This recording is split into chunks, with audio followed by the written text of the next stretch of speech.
వెండి ధర ఒకేసారిగా 35% పడిపోయింది. టీవీలో చూసిన వాళ్ళంతా అయ్యో వెండి పడిపోతుంది అని భయపడ్డారు. చాలా మంది వెంటనే అమ్మేయాలని కూడా అనుకుంటున్నారు. కానీ అసలు కథ ఇక్కడే మొదలైంది.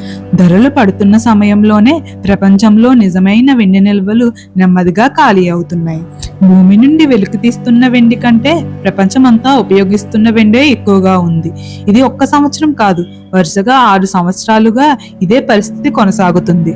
అంటే ఏమవుతుంది? కొత్తగా వచ్చే వెండి సరిపోవడం లేదు. అందుకే పాత స్టోరేజ్ లో దాచిన వెండి నిల్వలను బయటకు తీసి మార్కెట్ కి ఇస్తున్నారు. 2021 నుండి ఇప్పటి వరకు 720 మిలియన్ ఔన్స్ కంటే ఎక్కువ వెండి నిల్వలు ఖాళీ అయ్యాయి. ఇది చిన్న విషయం కాదు. ఇక్కడే ఇంకో ఇంట్రెస్టింగ్ విషయం వినండి. కామెక్స్ అనే ప్రపంచంలోనే పెద్ద మెటల్ మార్కెట్లో ఒక్క వారం లోపల 33 మిలియన్ ఔన్స్ కంటే ఎక్కువ వెండి బంగారం స్టోరేజ్ నుంచి బయటకు వెళ్లిపోయింది. ఇది అక్కడ డెలివరీకి సిద్ధంగా ఉన్న మొత్తం నిల్వల్లో దాదాపు పావు వంతు. కేవలం 5 రోజుల్లోనే ఖాళీ అయిపోయింది. అంటే పెద్ద పెద్ద ఇన్వెస్టర్స్ మాకు కాగితం వద్దు, నిజమైన వెండి కావాలి అని తీసుకువెళ్తున్నారు. ఇక్కడే అసలు ప్రమాదం దాగి ఉంది.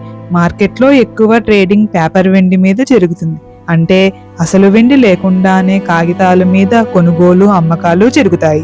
అంటే ఒక వ్యక్తి దగ్గర అసలు వెండి లేకపోయినా నా దగ్గర వెండి ఉంది అని పేపర్ ద్వారా ట్రేడ్ చేస్తున్నారు. ఇలా మొత్తం మార్కెట్లో దాదాపు 87% ట్రేడింగ్ కేవలం కాగితపు వాగ్దానాలపైనే నడుస్తుంది. కానీ అసలు సమస్య ఏంటంటే ఆ కాగితాల వెనక నిజమైన వెండి లేదు.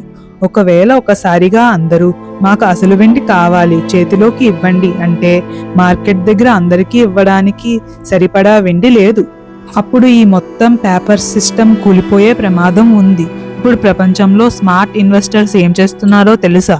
ధరలు పెరుగుతున్నా కూడా నిశ్శబ్దంగా ఫిజికల్ వెండి కాయిన్స్ బార్స్ ని కొనేస్తున్నారు. ఎందుకంటే వాళ్లకు తెలుసు ధరలు తాత్కాలికంగా పడొచ్చు, కానీ అసలు వెండి కొరత మాత్రం నిజంగా ఉంది. ఇక బంగారం ధరలు సామాన్యుడికి అందకుండా పెరిగిపోతున్నాయి.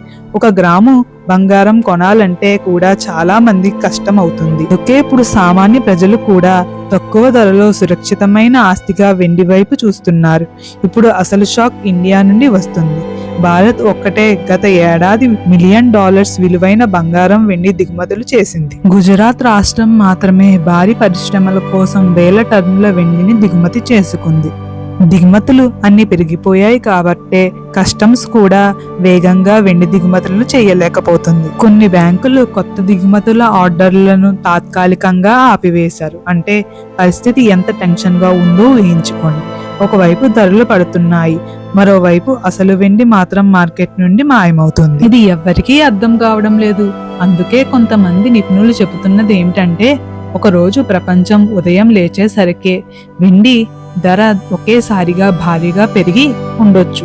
ఎందుకంటే కాగితపు వెండి ఎప్పటికీ నిజమైన వెండిని భర్తీ చేయలేదు. చివరికి విలువ ఉండేది చేతిలో ఉన్న అసలైన లోహానికే. ఈ వీడియో మీకు నచ్చితే లైక్ చేసి సబ్స్క్రైబ్ చేయండి.